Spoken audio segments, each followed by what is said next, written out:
माँ दुर्गा जी की तीसरी शक्ति का नाम चंद्रघंटा है। नवरात्रि उपासना में तीसरे दिन की पूजा का अत्यधिक महत्व है और इस दिन इन्हीं के विग्रह का पूजन आराधना किया जाता है। इस दिन साधक का मन मणिपूर्ण चक्र में प्रविष्ट होता है। लोकवेद के अनुसार माँ चंद्रघंटा की कृपा से अलौकिक वस्तुओं के दर्शन होते हैं, दिव्य सुगंधियों का अनुभव होता है तथा विविध प्रकार की दिव्य ध्वनियां सुनाई देती हैं।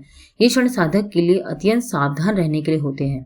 मंत्र पिंडज प्रवरूढ़ा चंड को पास्थ केरुता प्रसादम तनेतु महम चंद्रघंटेति वृषुता। या देवी सर्वभूतेषु माँ चंद्रघंटारूपेण संस्थिता नमस्तस्ते नमस्तस्ते नमस्तस्ते नमो नमः। माँ चंद्रघंटा की कहानी। तो कठोर तपस्या से भगवान शिव को पुनः प्रसन्न करने के बाद देवी पार्वती जी राजा हिमवान के महल में लौट आई। अपनी पुत्री को विजयी होकर लौटते देख राजा हिमवान और देवी मैनवती अत्यंत प्रसन्न हुए। शिव और माता पार्वती के विवाह का दिन आ गया। अपने स्वामी के विवाह से प्रसन्न होकर भगवान शिव के सभी गण उनके साथ विवाह जुलूस में राजा हिमवान के महल तक गए। वे भोलेनाथ हैं, उनका नाम ही शिव है, शुभता के प्रतीक हैं। उन्हें भारी दिखावे और औपचारिकताओं की क्या परवाह थी। वे अपने वर्तमान स्वरूप में ही विवाह में प्रवेश कर रहे थे। वासुकी और तक्षक जैसे भयंकर सर्पों को उन्होंने अपने वस्त्रों, कंगनों, कमरबंद और कानों में सुशोभित किया हुआ था। उनके बाल उलझे हुए थे और उनका पूरा शरीर शमशान की राख से ढका हुआ था। उन्होंने अपने 5 सिर प्रकट किए। वे भव्य, प्रचंड और तीव्र रूप में दिखाई दे रहे थे। वे बैल पर सवार होकर आए थे, जबकि अन्य विवाह जुलूस में भव्य घोड़ों पर सवार होते हैं। पार्वती की माता मैना देवी, जो अपने दामाद के दर्शन के लिए बेसब्री से प्रतीक्षा कर रही थी, जिनके लिए उनकी पुत्री ने इतनी कठोर तपस्या की थी, भगवान शिव के प्रकट होने पर स्तब्ध और भयभीत हो गई। उनका रूप न केवल भयावह था, बल्कि वे अत्यंत उग्र और विचित्र रूपों से घिरे हुए थे। भूत प्रेत भम भम बोले के नारे लगाते हुए हवा में गूंज रहे थे। भूत प्रेत, ऋषि और अघोरी मिलकर बारात बना रहे थे।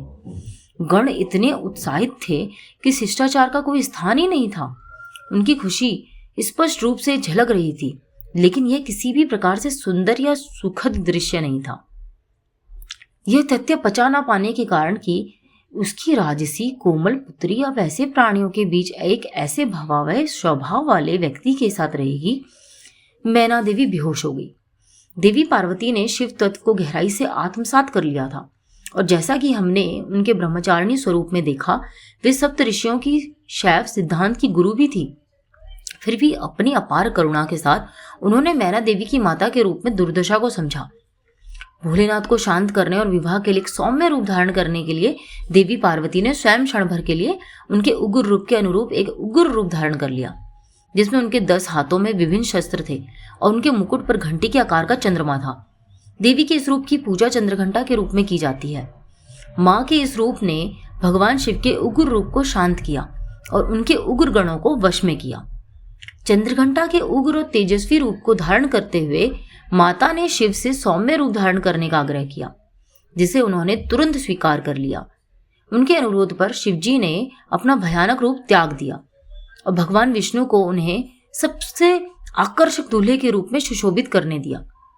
इस रूप में भगवान शिव को चंद्रशेखर या सुंदरेश्वर के नाम से जाना जाता है।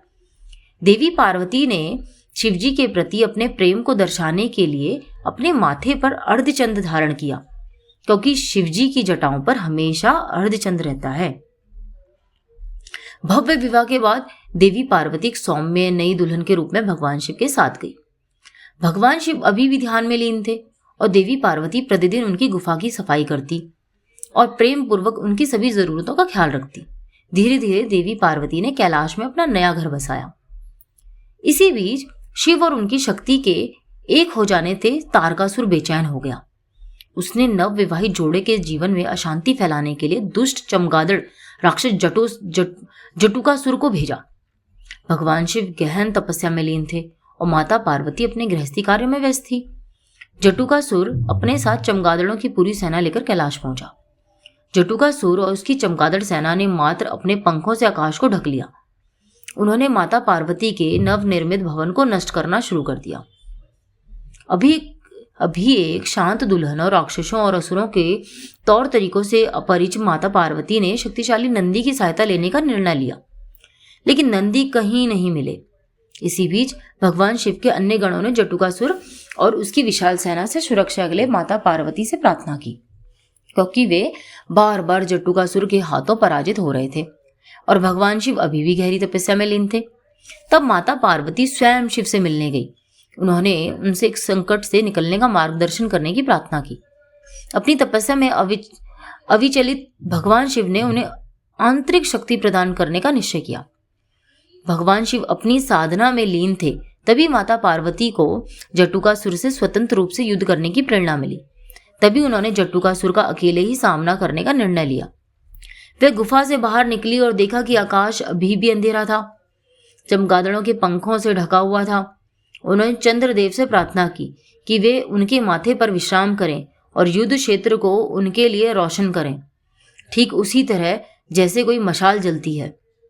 युद्ध क्षेत्र में उनकी सहायता के लिए हिमालय भेड़ियों का एक झुंड उनकी मदद के लिए दौड़ पड़ा।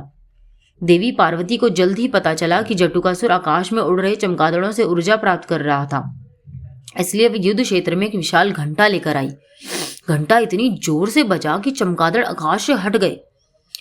जैसे ही एक भेड़िए ने जटुकासुर पर हमला किया, देवी पार्वती ने बस घंटे से उसके सिर पर प्रहार किया और एक ही बार में उसे मार डाला।